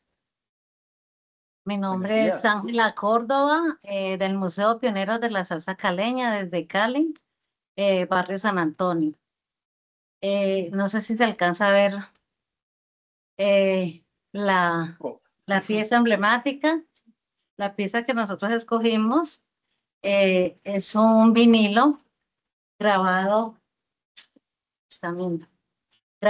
en 1958. Esa pieza, ¿por qué la escogimos? Porque para nosotros es una muestra física del patrimonio material que nos demuestra una inquietud y también rebeldía de los jóvenes de la época al grabar este tipo de ritmos, porque en Cali en esa época era solamente aceptado ritmos como las bambucos, algunos música colombiana, los tropicales. Entonces, ustedes saben que hoy día en Cali la manifestación más importante es la salsa. Entonces, para nosotros esta pieza fue fundamental haberla encontrado y tenerla ahorita en el Museo Pioneros, porque demuestra también que este género estaba arraigado desde los años 50, no como toda la sociedad en Colombia cree que la salsa llegó aquí con el grupo Nietzsche. Entonces, por eso seleccionamos esta pieza porque es una guaracha y ustedes saben que la guaracha es uno de los ritmos que hacen parte de la salsa.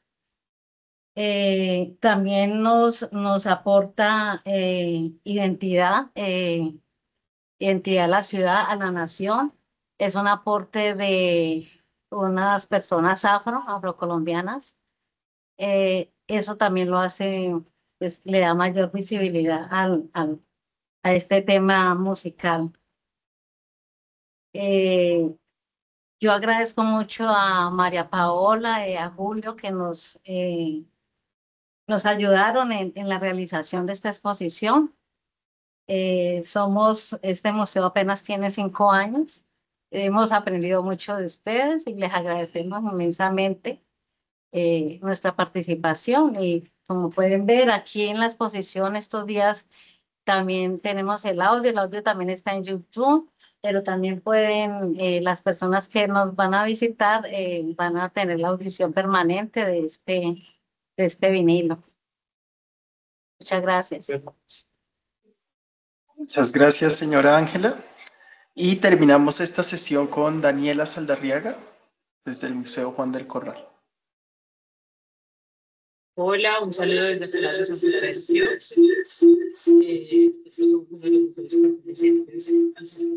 ¿Tienes retorno, Daniela?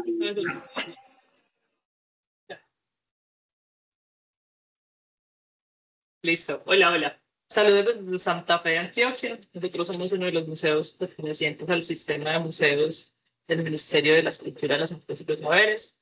Estamos muy contentos porque cuando recibimos la invitación a esta exposición, queríamos una pieza que también representara que ahorita estamos atravesando en el museo, que es renovar los contenidos que tenemos. Este montaje ya lleva 18 años. Entonces ya hacía falta pues, como renovarlos. Y ahí fue donde escogimos esta pieza, que la teníamos como carta de venta de una esclava, pero con todo el ejercicio, con María Paola y con Julio Quiroga también, a quien aprovecho para agradecerles mucho, pues nos dimos cuenta que tiene más sentido llamarla carta de compra de la libertad de una esclava. Y es muy bella porque cuando nos detenemos pues como a apreciarla, comprenderla mejor, como a sacarla de esa monotonía también de la sala y hacerle como un énfasis y un lugar especial, entendemos, por ejemplo, que la libertad podía costar 24 castellanos representados en un caballo, una vaca parida y un ternero, y empezarnos a preguntar qué significa ser libres. Además, también es la historia de una mujer que compra a su amo la libertad de su hija. Entonces, también es la posibilidad de que en nuestra sala haya también ese sentido de la madre, de la mujer. Nuestro museo está dedicado pues, a Juan del Corral, que es uno de los próceres de la independencia de Antioquia, pero también que haya un lugar como para sentir las piezas, para sentirlas. Entonces, muy contentos con este ejercicio. Hemos aprendido mucho, no solo desde el montaje y desde el énfasis, sino también desde la importancia de esa investigación, también de cómo nombramos nuestras colecciones, también cómo nosotros transmitimos el significado de estas colecciones a la comunidad. Y también recordar pues, que el archivo, que a veces también pasa tan desapercibido en nuestros museos, pues es ese vestigio, esa memoria de esa lucha y de esa resistencia también por nuestra apreciada libertad. Entonces, celebramos el bicentenario del Museo Nacional uniéndonos con esta pieza y muy contentos porque al escucharlos desde varios lugares sí sentimos que el Museo Nacional pues, se expande en todo el territorio. Entonces, muchas gracias. Muchas gracias, Daniela. Bueno, pues estamos en el consultorio museológico. El consultorio también está diseñado para hacer preguntas difíciles, para resolver dudas. De verdad agradecer mucho este espacio que nos convoca el día de hoy. La exposición sigue inspirando, conmoviéndonos, Daniela, con tu relato, pero también con todas las oportunidades de las ventanas que nos abren cada uno de ustedes a través de sus piezas. Contarles que este es un hipervínculo que van a poder, conexiones que van a poder seguir experimentando en el Museo Nacional, pero también acercándose al museo más cercano que tengan en el territorio nacional que tenga esta pieza exhibida. No hay una mejor forma de conmemorar los 200 años de la producción museológica del país, sino es reconociendo que no es posible un museo nacional sin el acompañamiento de ustedes y viceversa. Y eso también nos enriquece mucho. Realmente este espacio ha sido está siendo muy enriquecedor. Entonces le doy la palabra a las personas que habitualmente se conectan al consultorio museológico por si tienen alguna duda metodológica, por ejemplo, lo que Daniela nos está contando que gracias a esta experiencia y este acompañamiento o a esta invitación, incluso pues renombra una pieza y hay muchos aprendizajes que ya hemos escuchado. Entonces, doy la palabra por si hay preguntas y después o comentarios. El Museo de Artes y Tradiciones de Paipa.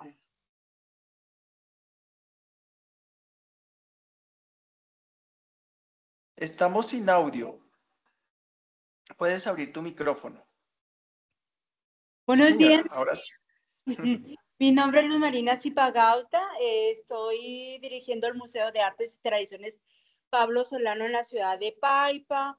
Feliz de escucharlos, feliz de ser parte del Museo Nacional de Colombia.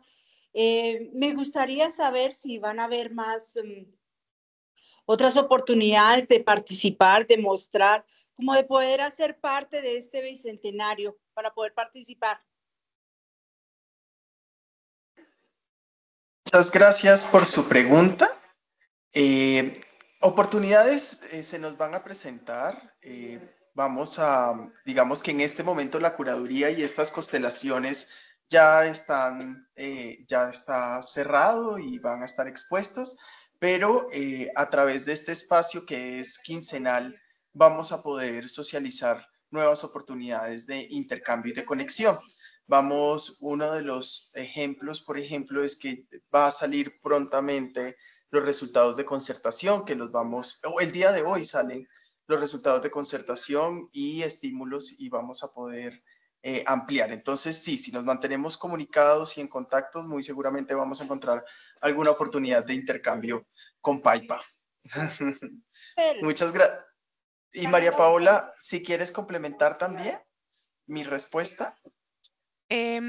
Sí, claro, en función de esta experiencia que tenemos, digamos, la acotamos, tiene un principio, un cierre que todavía no ha llegado al cierre porque cuando inauguremos en Bogotá la exposición vamos a tener encuentros semanales con cada uno de los museos para que le puedan mostrar al público aquí en Bogotá y a los públicos en sus museos este ejercicio de las piezas emblemáticas. Entonces vamos a seguir hasta el 15 de marzo, pero también el trabajo que hemos tenido la oportunidad de hacer con los diferentes museos y escuchar sobre sus piezas, sobre su gestión, las inquietudes sobre el territorio, las decisiones metodológicas o las apuestas museales para saber cómo trabajan, cuáles son las líneas, pues ello nos ha permitido cobrar conciencia sobre la importancia de compartir estas experiencias y poco a poco hemos ido conversando con algunos que además también aprovecho para contarles a los colegas. El Museo Nacional tiene una revista que se llama Cuadernos de Curaduría.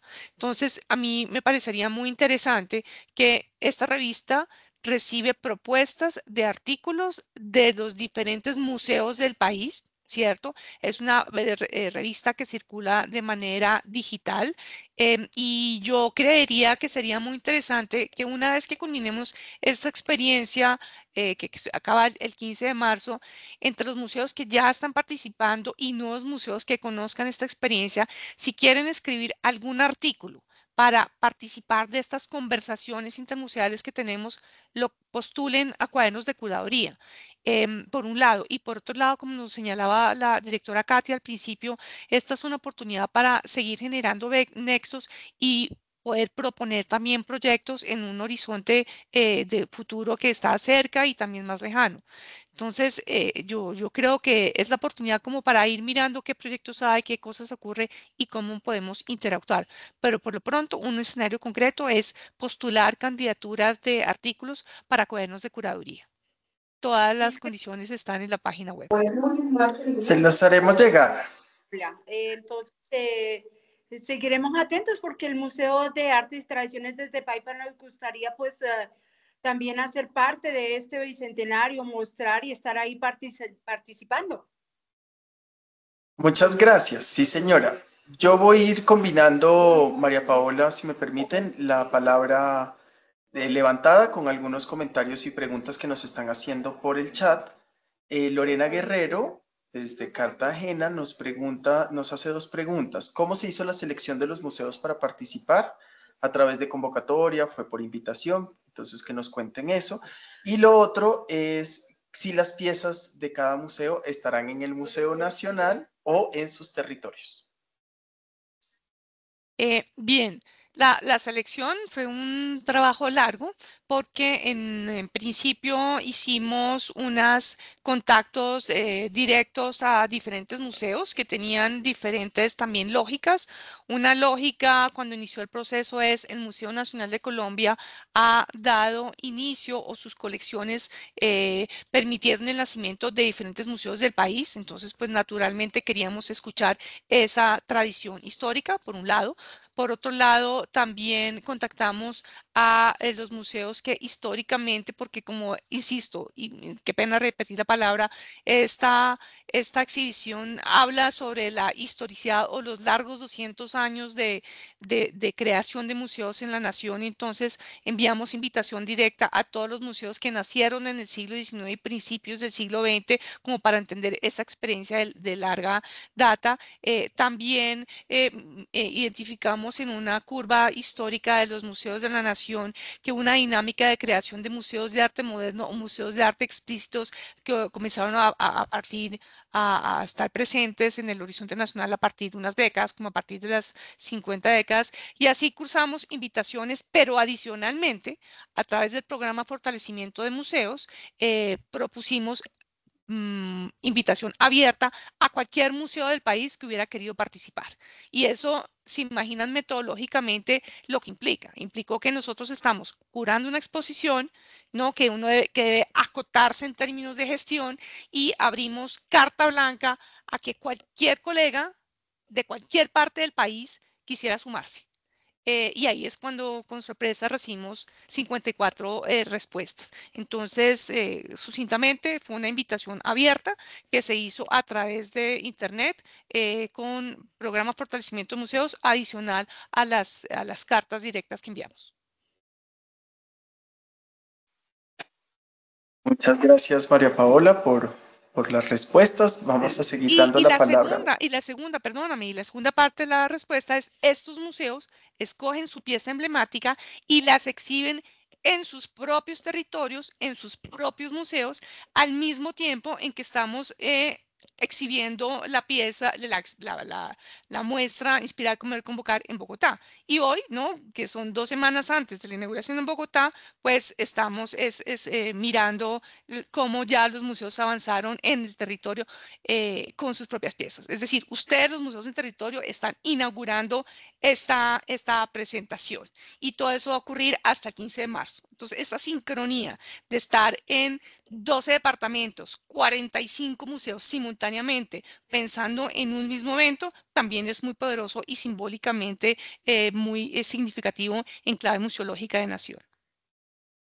Y no olvidar las 34 activaciones de eventos que vamos a tener distintos territorios, también gracias a las activaciones de las 45 piezas emblemáticas. Si se dan cuenta, no todos, la convocatoria no fue una convocatoria en donde postulo y paso directo, sino que hubo un trabajo co-curatorial importante que hizo ese ejercicio de que también ustedes se sientan seleccionados y privilegiados de celebrar junto con nosotros.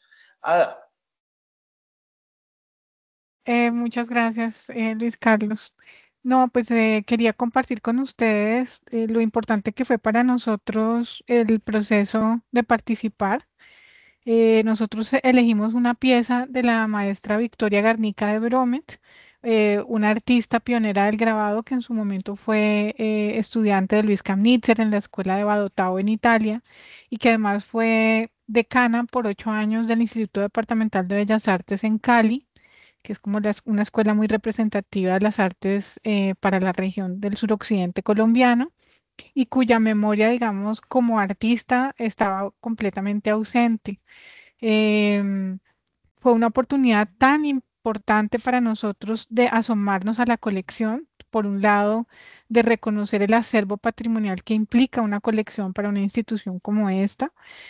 Por otro lado, todos estos desafíos, que sería una pregunta hermosa compartir con las demás instituciones sobre esos desafíos de conservación de las colecciones.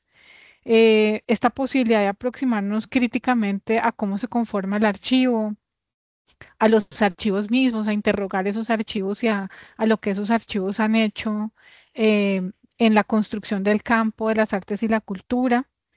Ver las condiciones en las que se construye la historia del arte. Creo que para nosotros eso ha sido supremamente interesante porque a partir de esta invitación seguimos trabajando con la colección. Era una inquietud que se tenía aquí. Aquí, digamos, normalmente trabajamos con artistas que proponen exposiciones en medio, digamos, de unas programaciones donde se da circulación a artistas emergentes o consolidados, y trabajar con la colección pues es la primera vez que se saca sala.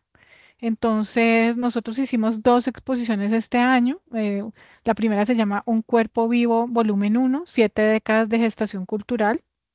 Y todo esto pues está motivado por la invitación que recibimos de parte de ustedes.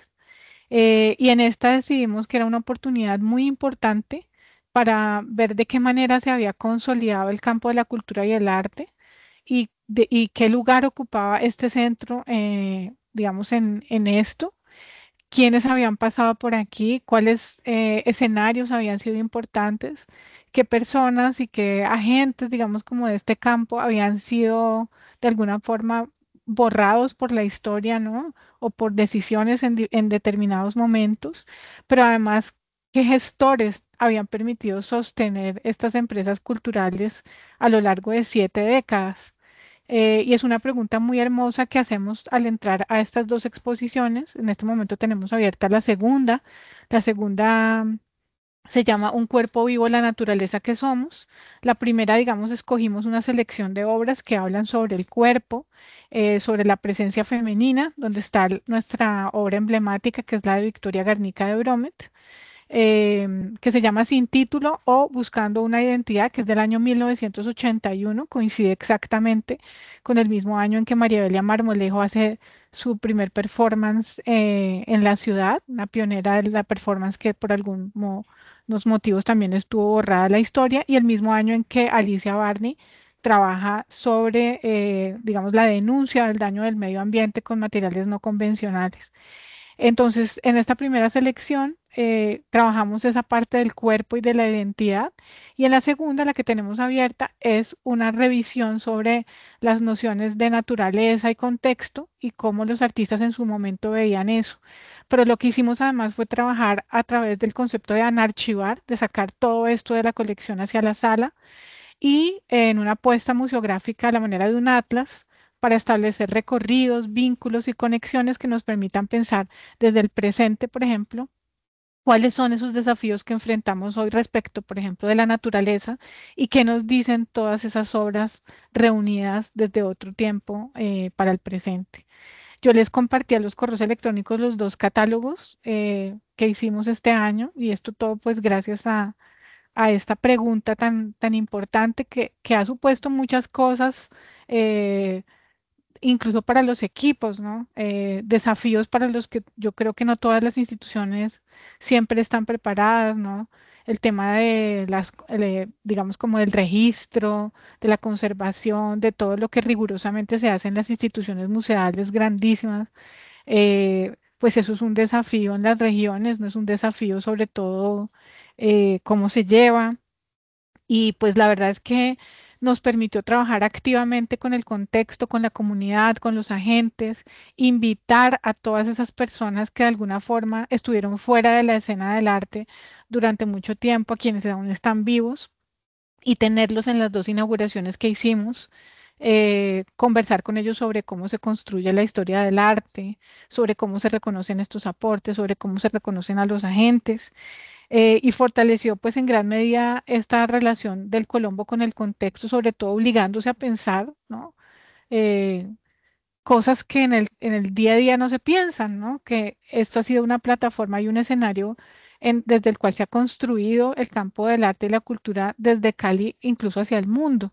En todas estas pesquisas encontramos eh, que de las personas que han circulado, digamos, por esta plataforma del Centro Cultural Colomboamericano de Cali, muchos han hecho sus vidas profesionales, por ejemplo, en Estados Unidos, en España, digamos, y cuál ha sido también ese papel de los maestros y los estudiantes que de alguna manera también han compartido ese conocimiento.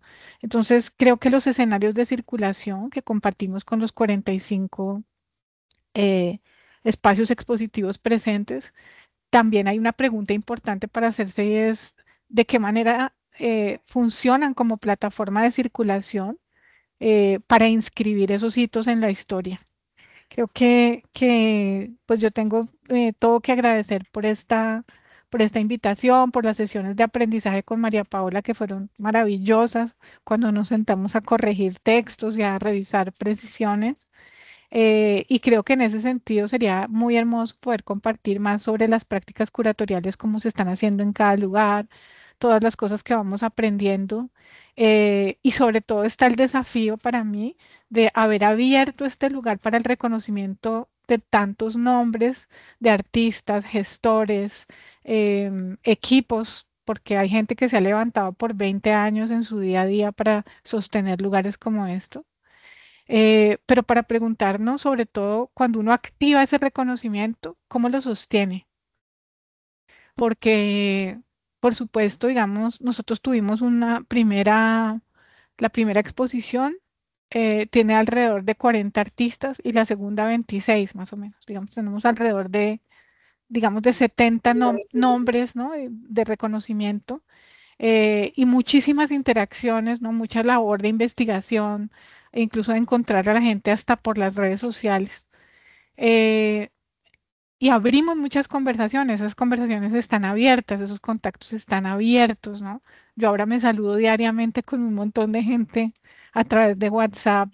¿Y cómo sostenemos eso, no? Porque ahí está como el desafío de otorgar el lugar que cada uno merece en la constitución de este campo de la historia, que en algunos casos, pues, con estos borramientos o decisiones, digamos, pues quedaron como por fuera y ese quedar por fuera, pues es súper doloroso, ¿no? Hasta se lee en los cuerpos. Entonces, creo que hay muchos desafíos al haber abierto esta posibilidad y esta puerta. Entonces, pues sobre todo quería agradecer y decirles que les enviamos los catálogos. Muchas gracias. Muchas gracias, Ada. Creo que no puede haber un mejor cierre que tu intervención, primero porque nos llevas a reflexionar mucho sobre todos los procesos que detona una iniciativa como esta, pero también nos invitas a reflexionar sobre aquellas personas que deben de estar conectadas y preguntándose, a mí no me llegó esa convocatoria, o yo no supe cómo participar, qué lástima haberme perdido esa oportunidad. Y realmente es que los escenarios o los museos, como tenemos una misionalidad de larga duración. Asimismo, el programa de fortalecimiento, el Museo Nacional de Colombia y el Ministerio de las Culturas, las Artes y los Saberes tienen esa responsabilidad de mantener esa conversación. Hoy nos reúne o nos convoca, sin lugar a dudas, un ejercicio importante, histórico, y que pasarán otros 200 años hasta que volvamos a verlo. Y que quizás no vamos a estar ahí. Yo tengo unas reflexiones a modo de conclusión, si me permiten leer, pero antes de hacerlo, quiero darle la palabra a María Paola para que nos despida el espacio y yo les leo los 3 parrafitos que construí. Pero es que yo he hablado mucho y este es el escenario de ustedes. Yo replico las gracias, replico la oportunidad que tenemos hoy de encontrarnos y que estos vínculos no se desvanezcan, porque Un museo no solamente es la exposición, es el archivo, la documentación, la memoria organizada, es el registro de todo esto porque nosotros tenemos una materialidad que sirve de investigación para otras generaciones. Entonces tenemos todo organizadito. Cuando alguien va a buscar la gestión o la práctica artística en Cali, ¿en qué repositorio lo va a encontrar? Ahí es donde tenemos responsabilidad. Es una responsabilidad ética, histórica de nuestro presente, pero también lo que dejamos los legados. Pero no hablo más. Vámonos, no sé si había una última pregunta o intervención de otros de los museos de fuerzas militares y si no, de las fuerzas más, y si no, vámonos y cerremos, porque uno, hay que almorzar y dos, en Bogotá, vamos a hacer un circuito por Bogotá, por la Candelaria, digo, ¿no? Entonces, Hay recorridos. sí, Hay en fin. tres recorridos a las 2 de la tarde por las Y si piezas, por quedamos 11. con inquietudes o con preguntas para los colegas, ¿no? En Antioquia, en Cauca, tenemos los correos, sabemos que estamos en las piezas emblemáticas y la dicha de participar es también la responsabilidad de ser un agente de transformación para otros preguntas sobre la comunidad, sobre los manuscritos. Para eso estamos, nos escribimos y nos debemos a los ciudadanos. Muchas gracias, María Paola. Yo vi la mano levantada del teniente, pero ya no la veo y pues ya el tiempo también está cerrándonos. Bueno, hoy... Sí, señor, claro. Teniente, ¿estás? No, era un tema que, pero ya un compañero hizo la misma pregunta, entonces no. Dale. Un abrazo. Bueno, pues hoy cerramos este consultorio poniendo en valor el sentido de la colaboración, la cooperación y el apoyo mutuo, porque ningún museo debería sentirse solo y porque cuando un museo se fortalece y trabaja y se celebra a sí mismo, invitando a otros, ganamos todos. Las 45 piezas emblemáticas que hoy nos acompañan, desde el Cayaguayasauro, no saben lo mucho que entrené para que saliera bien, que emerge del mar Cretácico en Villa de Leyva hasta las memorias pictóricas, devocionales y literarias que expusieron hoy, que resguardan el Peñón, Popayán, Cartagena, pero también la oportunidad que tuvimos de visitar a través de estas pequeñas ventanas a Santa Fe de Antioquia, a Cali, a Honda. Nos recuerdan que hay una constelación de historias locales que puestas en relación se convierten en un patrimonio común, que nos ayudan a identificarnos y a entender nuestro lugar desde nuestras subjetividades. Ese es el fondo y ese es el sentido también de este consultorio. Ser un canal constante, un lugar de conexiones, de experiencias y de herramientas en donde podamos entrecruzar y compartir técnicas, donde podamos fortalecernos, donde podamos atender urgencias, riesgos, pero también podamos creer en la utopía de la utopía y podamos soñar unos museos fortalecidos y en crecimiento. Por eso quisiera que cada quien el día de hoy se fuera con una pregunta muy concreta y es ¿cuál es la próxima conexión que voy a crear desde mi museo? Tal vez sea con otra institución del territorio, con una escuela, con un cabildo, con una junta de acción comunal, con un colectivo artístico, con la red de museos. Hay 39 redes de museos temáticas y territoriales. Quizás sea simplemente una llamada a un amigo o una visita a una conversación que nunca antes habíamos intentado. Solo habrá impacto real si esos hipervínculos se traducen en cambios concretos, en más gente entrando en el museo, en más voces participando en las decisiones sectoriales, en colecciones mejor investigadas. Perdón, que hay mucho ruido en la oficina. En colecciones mejor investigadas o en equipos mejor preparados para servir socialmente y en narrativas más pertinentes para las comunidades. La pertinencia no es un adjetivo sencillo, es la responsabilidad de dejarse afectar por el territorio, de escuchar, responder, corregir y asumir que el museo importa, que la colección importa y que no estamos solos en hacer este esfuerzo y en convertir a Colombia en un verdadero país museario. Hoy cerramos esta sesión, pero no cerramos la conversación. Los enlaces que aquí tejimos seguirán vivos en la medida en la que ustedes nos usen, compartan, multiplican la reunión y la sesión de hoy, que contó con 100 participantes en promedio, va a quedar colgada y pues seguimos conectados en este y otros espacios desde el programa de fortalecimiento de museos, desde el Museo Nacional de Colombia. Muchas gracias a todos y a todas por participar. Paola Camargo, ¿quiere unas últimas palabras? Gracias, María Paola. Quisiera darle la palabra a nuestra directora Katia González, quien quiere decir algo para el cierre. Muchas gracias. Sí, es que no, Dale, no claro me que sí. quería, no quería irme de la reunión porque es que me parece que aquí se dijeron cosas muy inspiradoras. Creo que esta fue una gran actividad y que le dice mucho al Museo Nacional y a todos los museos que forman parte de la unidad administrativa, y seguramente esto nos va a dar pie para seguir y continuar con acciones de este tipo, porque consideramos que esto ya, ahí sembramos algo y tenemos que empezar a cosechar. Muchas gracias a todos por su compromiso y por todo lo bello que hoy dijeron.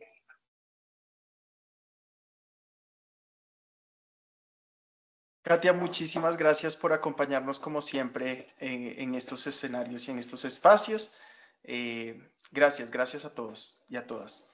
Una vez más, un reconocimiento a la Curaduría de Historia y a todos ustedes. A Sí, ya, todos, Katia. todos los colegas. Adiós, vámonos. Chao. Muchas gracias. Gracias. Gracias, adiós. Gracias a todos. Que estén bien. Gracias.